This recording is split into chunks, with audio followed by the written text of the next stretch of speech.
L'utilisation de l'apostrophe S, je sais que ça peut être difficile et que vous faites beaucoup d'erreurs avec, mais après cette leçon, ce ne sera plus le cas. Mais avant ça, pensez à vous abonner. Et si vous m'écoutez en podcast, merci de mettre 5 étoiles sur votre plateforme d'écoute préférée, ça m'aide vraiment beaucoup.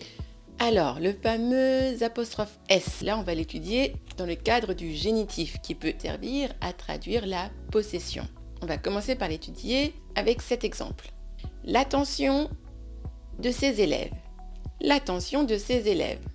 Vous savez, la fameuse attention qui diminue à cause de tous les contenus courts et le fait de scroller à longueur de journée. Cette attention-là qui a tendance à diminuer. Donc, si je veux écrire correctement l'attention de ses élèves, donc là, on parle de l'attention qui appartient aux élèves. Si je schématise pour bien vous faire comprendre. Donc, il y a d'abord une inversion. L'attention de ses élèves, en anglais, ça donnera ses élèves attention. D'accord ? Et entre les deux, pour traduire justement le génitif, la possession, eh bien, on va mettre l'apostrophe S. Sauf que le piège dans lequel vous tombez souvent, c'est, pour l'instant, je vous donne un exemple simple, la voiture de mon voisin. Ça va être my neighbor's, apostrophe S, car. Simple. Sauf qu'en général, là où ça se complique et là où vous faites des erreurs, c'est quand il y a un pluriel. Dans notre exemple, donc, l'attention de ses élèves. Donc, quand je dis ses élèves, on va imaginer que ce sont les miens. Vous savez que je dirige un centre de formation. Donc, cet exemple est très plausible. Et si vous avez besoin d'un accompagnement en anglais personnalisé et intensif, tous les liens sont en description de la vidéo ou bien dans les notes de l'épisode de podcast ou alors dans ma bio.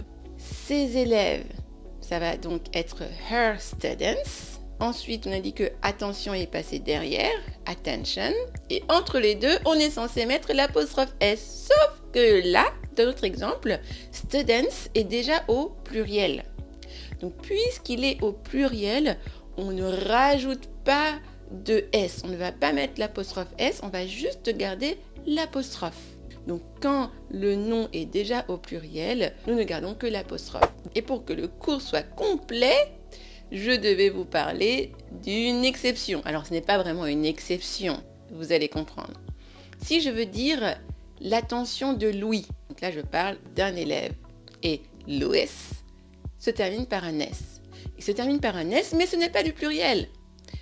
Louis n'est pas pluriel, c'est une personne. Donc, comme Louis est au singulier, même si le prénom se termine par un S, on aura quand même l'apostrophe S en anglais.